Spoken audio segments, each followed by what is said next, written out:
The steady hum of medical equipment filled the corridors of the UNHS Mercy as Captain James Wilson made his morning rounds. At nearly 2 kilometers long, the Mercy was humanity's largest hospital ship, a floating sanctuary amid the stars. Through the wide observation windows, Wilson could see the protective ring of Earth warships maintaining their vigilant patrol. Inside the recovery ward, humans and aliens rested side by side. Some were soldiers, others civilians caught in the crossfire of the border conflicts. Wilson stopped to check on a young lieutenant who had lost both legs in a recent battle. The medical nanites were doing their work. Fresh tissue was already growing. Next to him, a tall insectoid alien clicked its mandibles peacefully in its sleep, its shattered carapace slowly knitting back together. Captain to the bridge, urgent transmission incoming.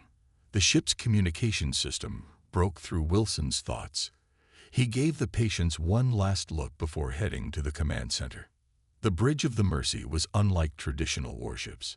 Instead of weapon stations and tactical displays, it featured banks of medical monitoring equipment and treatment coordination systems. Still, as a military vessel, it maintained strict command protocols. "Report," Wilson ordered as he entered.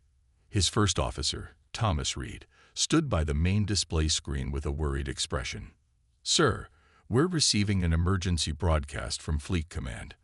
Admiral Thompson needs to speak with you immediately." The screen flickered to life, showing the stern face of Fleet Admiral Mary Thompson. Her usual composed expression was replaced by obvious concern. "Captain Wilson, I'll be brief. We've lost contact with 3 hospital ships in the past week. The Comfort, the Hope, and the Solace, all attacked without warning. The Comfort managed to get a distress signal out before going dark." Wilson felt his stomach tighten. Casualties. Unknown.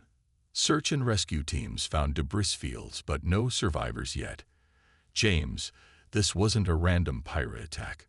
These strikes were coordinated, precise, and specifically targeted our medical vessels. That's a violation of every interstellar convention," Wilson said, his voice hard. Even during the worst of the border conflicts, both sides respected medical neutrality. "Exactly. Our intelligence suggests we're dealing with a new player, one that doesn't follow the established rules of warfare. They're targeting hospital ships deliberately, likely trying to demoralize our forces by showing that we can't protect our most vulnerable vessels." Wilson looked at the tactical display showing the positions of Earth's remaining hospital ships. The Mercy was the largest, but there were 4 others still active in different sectors: the Haven, the Grace, the Shield, and the Light. Each one carried thousands of patients and medical staff. "What are our orders, Admiral?" "I'm implementing a new defensive strategy. Each hospital ship will receive an expanded escort fleet. The Mercy, being our largest vessel, will coordinate the overall defensive network. I'm sending Commander Hayes and the 7th Fleet to reinforce your position. Understanding the enemy's capabilities will be crucial," Wilson said, studying the attack data scrolling across his screen. "Do we have any sensor readings from the attacks?" "Limited information, but what we have is troubling. The attacking ships used weapons we've never seen before. They somehow bypassed standard shields and caused massive internal damage without leaving obvious external marks. We're dealing with technology that's beyond our current understanding." Wilson thought about his patients, about the thousands of lives under his protection. "How long until Hayes arrives?" 12 hours. Until then, you're to implement maximum security protocols. No ships approach within 10,000 kilometers without triple verification. I'm transmitting new emergency jump coordinates now." "Understood, Admiral. We'll be ready." The transmission ended, leaving Wilson staring at the starfield beyond his ship. In his 20 years of service, he'd never lost a patient to enemy action. The thought of hospital ships being deliberately targeted made his blood boil. "Mr. Reed, Sound General Quarters. I want all medical staff to begin preparation for possible emergency evacuation. Move critical patients to the inner wards with priority jump pods, and get me a direct line to all department heads."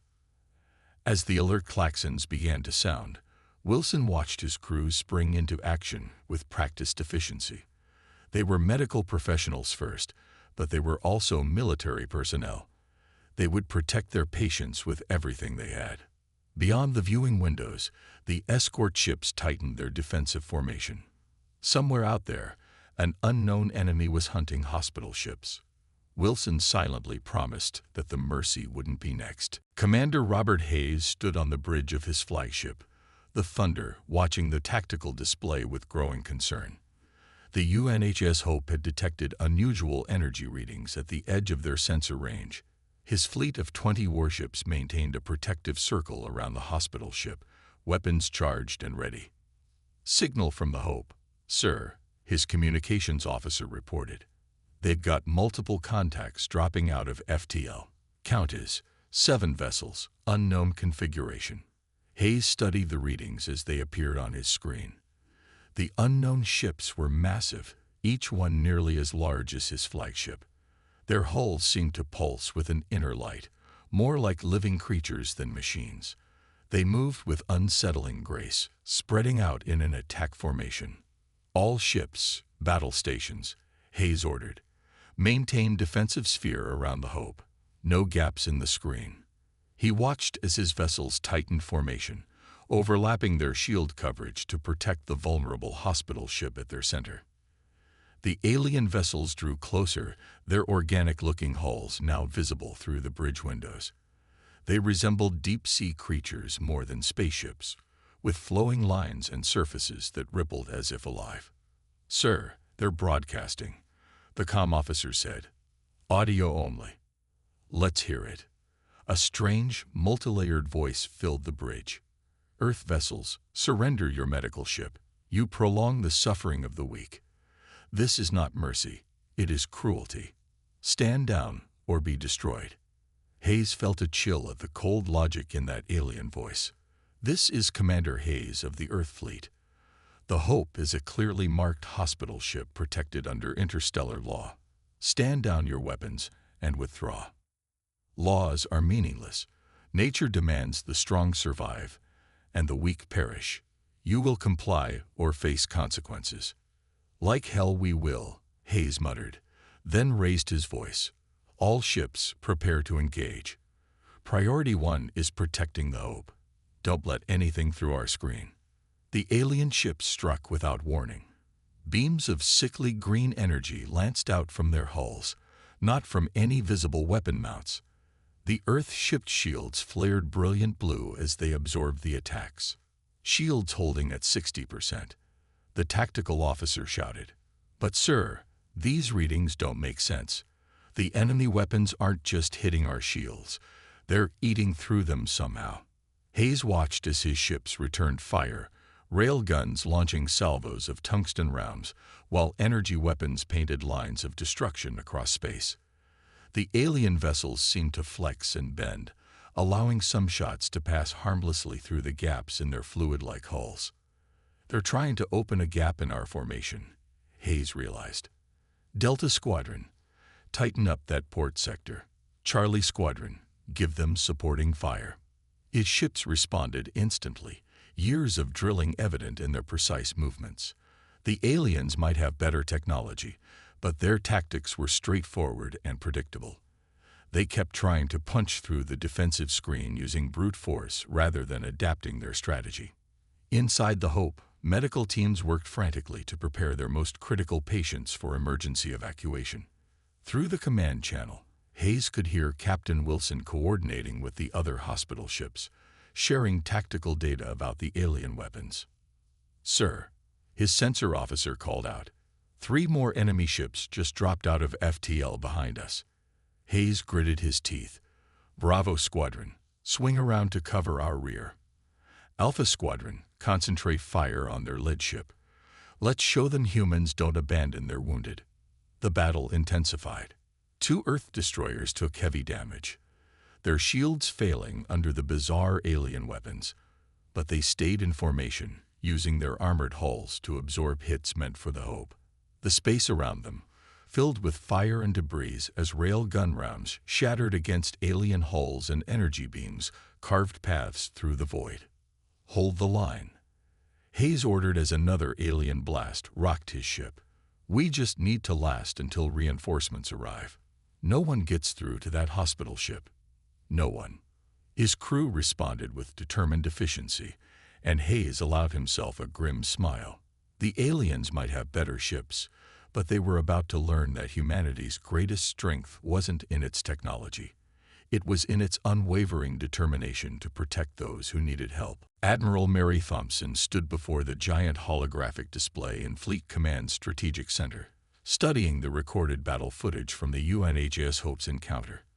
Around her, senior officers watched in silence as the strange, organic-looking alien ships moved through their attack patterns again. "Play it again," she ordered. "Focus on their response to our defensive maneuvers." The scene replayed, showing Earth's ships adjusting their formation, while the alien vessels continued their rigid assault pattern. Thompson's eyes narrowed as she spotted something she had missed before. "Stop. Reverse 10 seconds. The hologram flickered, showing the moment when two Earth destroyers had shifted positions to plug a gap in their defense. The alien ships had taken nearly 3 seconds to adjust their attack run. "There's our advantage," Thompson said, pointing to the display. "They're too perfect. Every attack follows the same pattern. When we do something unexpected, they pause to recalculate." The gathered officers moved closer to study the footage. "Like they're running on pure logic," one captain commented. "No instinct, no adaptation." "Exactly." Thompson brought up tactical data from the other hospital ship attacks. "Look at their flight patterns. Even with superior technology, they fight like machines. No creativity, no real understanding of fluid combat situations." She turned to face her officers. "We've been trying to match their firepower. That's a losing strategy. Their ships are too advanced, but they have a weakness. They don't understand human unpredictability." Using the holographic controls, Thompson created a new tactical display. "Here's my plan. We split our defensive forces into 5 groups, one for each remaining hospital ship. But instead of standard defensive screens, we create what I call a web defense." The display showed smaller Earth ships moving in seemingly random patterns around their hospital ships, constantly changing positions while maintaining overlapping fields of fire. "Our ships will never hold the same position for more than 30 seconds. Constant movement, but coordinated through our neural link systems. The aliens won't be able to predict where our ships will be or find a pattern to exploit." "That's risky," one of her admirals noted. "Spreading our forces thin, counting on coordination and speed, rather than concentrated firepower." "It is," Thompson agreed. "But fighting them head-on isn't working. They expect us to protect our hospital ships with brute force. Let's show them something they've never seen before." She expanded the tactical display, showing all 5 hospital ships and their planned escort groups. "The Mercy will coordinate the overall strategy since it has the most powerful communications array. Each defensive group will operate independently but share tactical data in real time." The room filled with discussion as officers studied the plan. It went against traditional fleet doctrine, which emphasized concentrated force and clear lines of defense. This strategy would require exceptional coordination and trust between ship commanders. "There's something else," Thompson continued. "During the Hope's battle, our ship's sensors picked up unusual energy fluctuations in the alien vessels when they had to adjust their attack patterns, like their ship's organic systems were struggling to compute new solutions." She highlighted sensor readings from the battle. "If we can force them to constantly recalculate their attack vectors, we might be able to overload whatever system they use for combat coordination, turn their precision against them." The officers spent the next hour refining the strategy, working out communication protocols and response patterns. It would require extensive neural link coordination between ships, pushing their technology to its limits. "One last thing," Thompson said as the meeting concluded. "I want this plan distributed to all ships in person. No electronic transmissions. If these aliens can target our hospital ships so precisely, they might be monitoring our communications. As her officers filed out to implement the new strategy, Thompson returned to studying the battle footage. Earth's ships were outgunned and facing an enemy with superior technology. But humans had something these aliens clearly didn't understand: the ability to adapt, to think creatively, to change tactics on the fly. She watched the alien ship's beautiful but rigid attack patterns once more. Soon, they would learn that predictability in combat, no matter how perfect, was a weakness that humanity knew how to exploit. Dr. Anna Peters rushed through the corridors of the UNHS Comfort as the ship shuddered under another alien attack. The protective fleet outside was fighting hard, but some of the enemy's energy weapons were leaking through their defenses, causing strange effects throughout the hospital ship. She reached the radiation therapy ward, where several medical technicians were trying to shut down equipment that had started behaving oddly during the attack. The massive radiation therapy machines, usually precise tools for treating cancer, were showing unusual energy readings. "Doctor, look at this," one of the technicians called out, pointing to his display screen. The radiation therapy unit was somehow interacting with the alien weapon energies that had penetrated the ship's shields. Instead of being damaged, it was creating some kind of interference pattern. Peters studied the readings, her mind racing. These patterns, they're similar to how we use targeted radiation to disrupt cancer cells. But the scale is much larger. Another blast rocked the ship. Through the ward's window, Peters could see the organic-looking alien vessels moving through space, their hulls rippling like living tissue. That's when it hit her. They're ships. They're partially organic. She grabbed her tablet and started running calculations. The way they move, how they adapt to damage. They're not just designed to look like living things. They actually are living things. She hit the ship's internal communication system. "Bridge, this is Dr. Peters. I need to speak with Captain Wilson immediately. It's about the alien ships." Moments later, Wilson's voice came through. "Doctor, we're a little busy right now." "Captain, I think I know how to defend ourselves. The alien weapons are affecting our radiation therapy equipment, but it's working both ways. These machines are designed to target specific types of living tissue with precise radiation bursts, if their ships are organic." There was a pause as Wilson understood the implications. "You're suggesting we use cancer treatment machines as weapons?" "Not weapons, sir. Defensive tools. We can modify the radiation therapy units to create a broad-field disruption effect. It won't destroy their ships, but it might interfere with their organic systems enough to drive them back." Wilson didn't hesitate. "Do it. I'll send Lieutenant Garcia from engineering to help modify the equipment." The next hour was a blur of activity as Peters and her team worked with the ship's engineers. They modified 3 radiation therapy units, removing their precision targeting systems and reconfiguring them to project a wide-area disruption field. "Energy building in alien weapons," the tactical officer's voice announced over the ship's speakers. "They're making another attack run." Peters looked at her team. The modified equipment was ready, but untested. "Bridge, we're ready down here. But sir, we have no idea how this will affect their ships. This is medical equipment. It's designed to heal, not harm." "Understanding, doctor. But right now, we need to protect our patients." "Activate the system." Peters took a deep breath and initiated the modified radiation therapy units. The machines hummed to life, projecting invisible fields of precisely tuned radiation into space around the Comfort. Through the windows, she watched as the alien ships approached. Their weapons charged, creating that sickly green glow. But as they entered the radiation field, something changed. Their organic hulls began to shudder and twist, like muscles cramping. "It's working," someone shouted. The alien ship's weapon fire became erratic, missing their targets. Their flowing movements turned jerky and uncoordinated. "Bridge to Dr. Peters."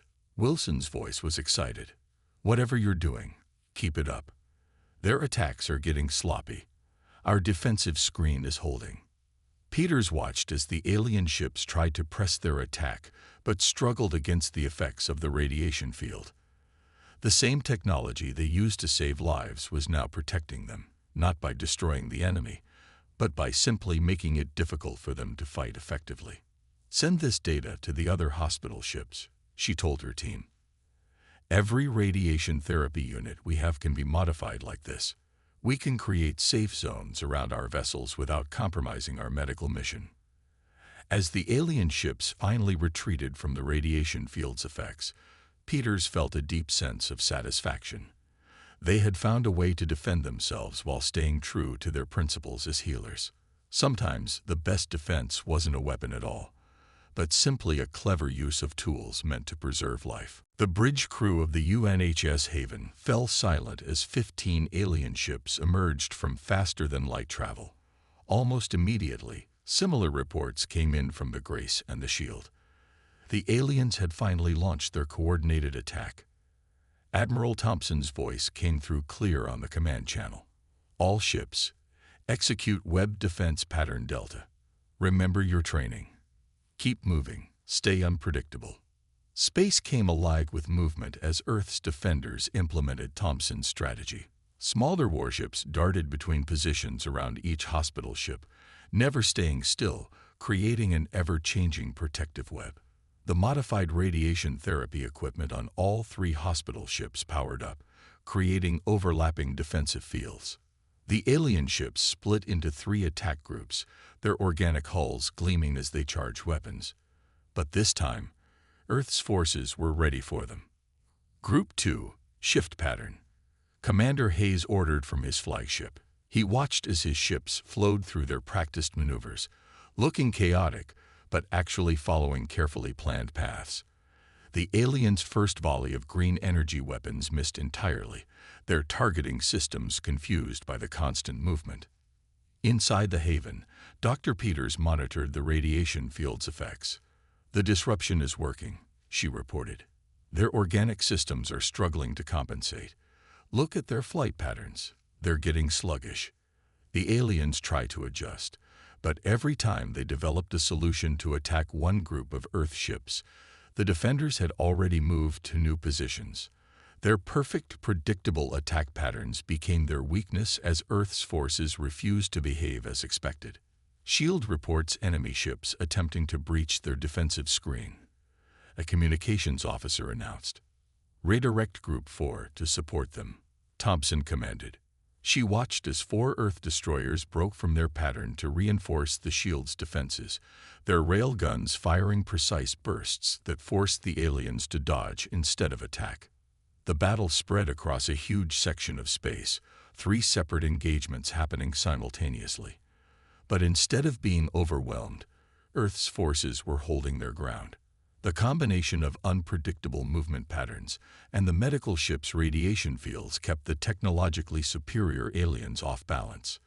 "Haven taking fire," someone shouted. 2 alien ships had managed to slip through a momentary gap in the defense screen. But before they could strike the hospital ship, 3 Earth cruisers appeared from different directions, their concentrated fire forcing the aliens back into the radiation field's effects. "Their coordination is breaking down," Hayes observed. The alien ships were starting to move less smoothly, their perfect formation deteriorating, as they failed to adapt to Earth's tactics. Some began firing randomly, their weapon shots going wild as the radiation interfered with their organic targeting systems. Thompson allowed herself a small smile. "Press the advantage. All groups, increase your randomization patterns. Don't let them predict anything." Earth's ships accelerated their maneuvers, weapons blazing. Rail gun rounds and energy beams struck alien hulls as the defenders caught their enemies in crossing fields of fire. Unable to cope with the chaos of battle, the aliens' superior technology became less effective. For the first time, an alien ship was destroyed, its organic hull rupturing under concentrated fire from 3 Earth destroyers.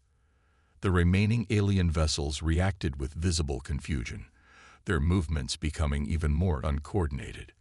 "They're retreating." The cry went up as alien ships began jumping away from all 3 battles. Their perfect formations were gone, replaced by what looked almost like panic. As the last alien ship disappeared into FTL, a cheer went up through the Earth fleet. They had done it, protected their hospital ships, and proven that humanity's greatest strength wasn't technology, but adaptability and unconventional thinking. "All ships report status," Thompson ordered, but there was pride in her voice. The defensive web had worked better than she'd hoped.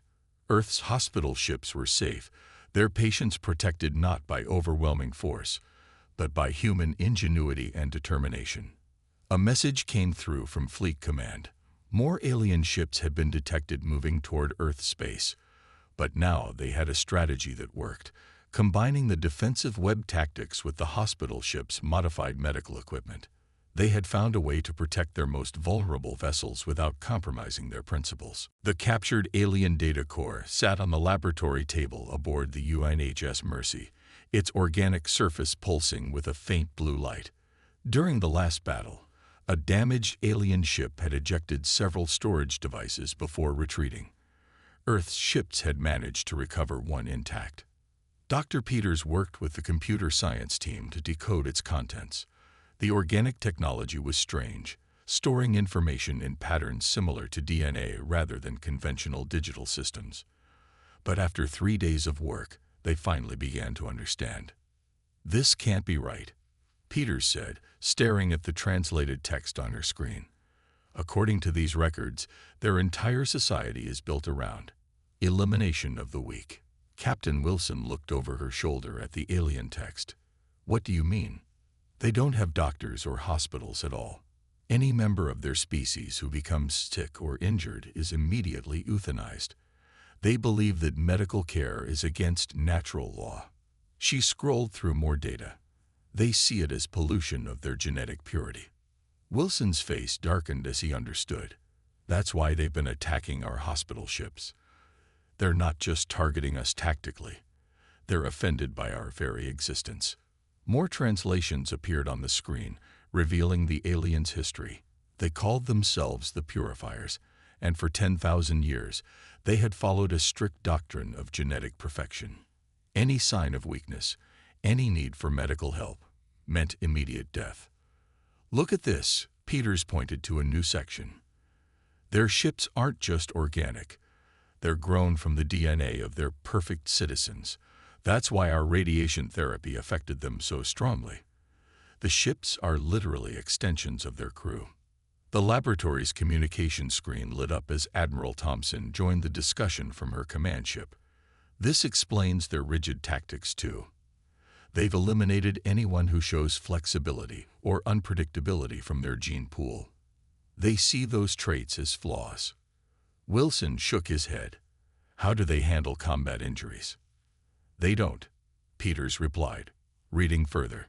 "Their warriors are expected to trigger their ship's self-destruct if they're wounded. No exceptions." She paused, looking troubled.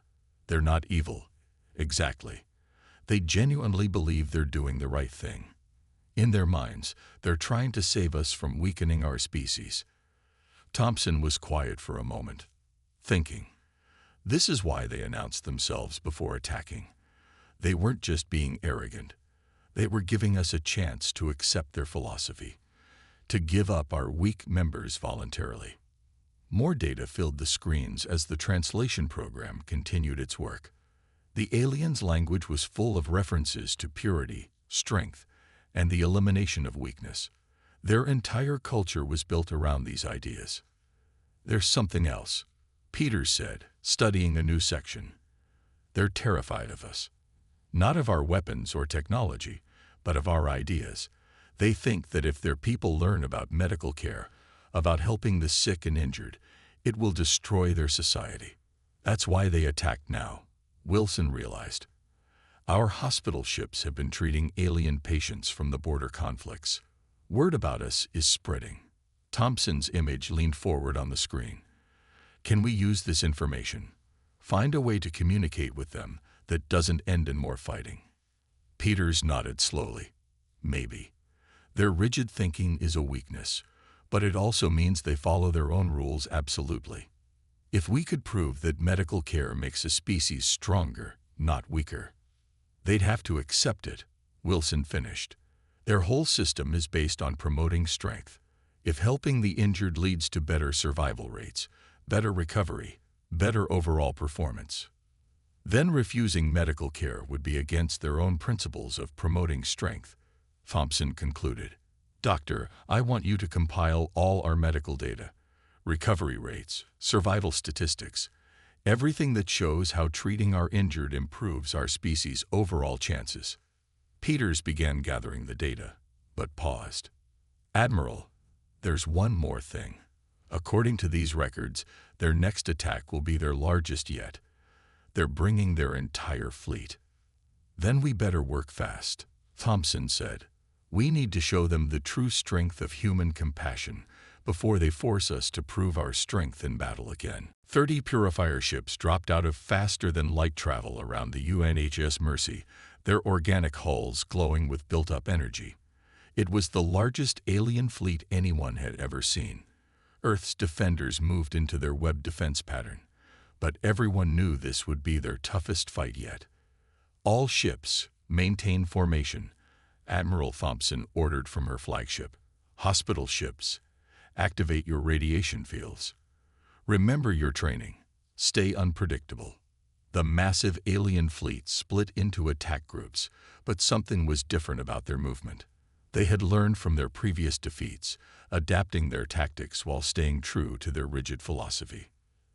They're trying to overwhelm our defenses with pure numbers, Commander Hayes reported as the first wave of attacks began. Earth's ships danced through their defensive patterns, but the sheer number of enemy vessels made it harder to maintain the protective screen. Inside the Mercy, Dr. Peters worked frantically with her medical team. The radiation fields were active, but the aliens had found ways to partially shield their organic ships from the effects. Through the ward windows, she could see Earth's smaller ships darting between the massive alien vessels, fighting with everything they had. Suddenly, a group of 5 purifier ships broke through the defensive screen, their weapons charged, ready to strike the Mercy's hull. But before they could fire, something unexpected happened. One of the alien ships exploded silently in space, hit by fire from its own side.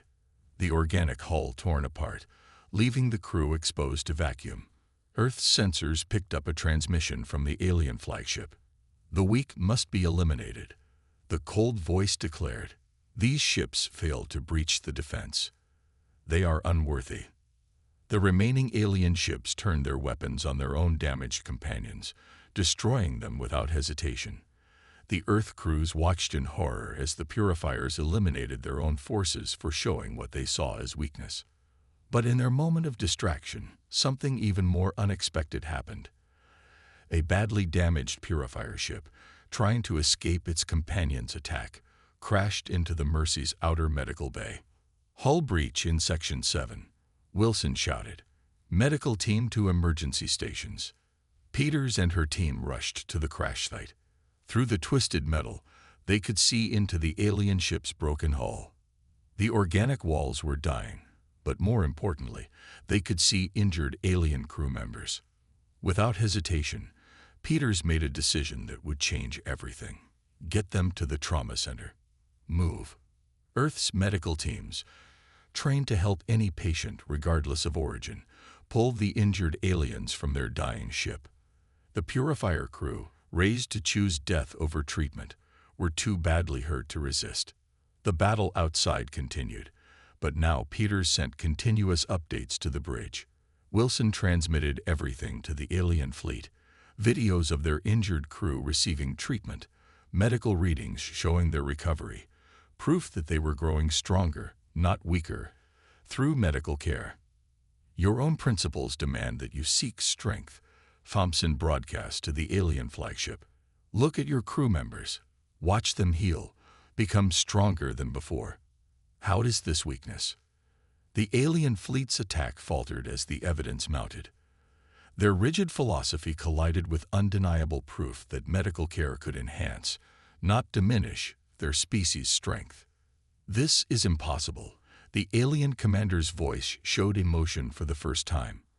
Our laws. Your laws demand strength, Thompson replied. We've shown you a path to greater strength through healing. Will you deny evidence that supports your own highest principles? The alien ships hung in space, their weapons still charged but no longer firing. Inside the Mercy, the first treated Purifier crew member regained consciousness, his injuries already healing thanks to advanced human medical care. Finally, the alien commander spoke again. We request further data about these medical procedures. Thompson smiled. Full stop on all weapons, she ordered. Medical teams to the forward conference room. Let's show them how helping others makes everyone stronger. The Purifier fleet, built for war, remained in space around the Mercy. But now they watched as their injured crew recovered, forcing them to confront the fact that strength could come from healing as well as fighting. Humanity had won not through superior firepower or technology, but by staying true to their deepest belief that helping others was never a weakness, but the greatest strength of all.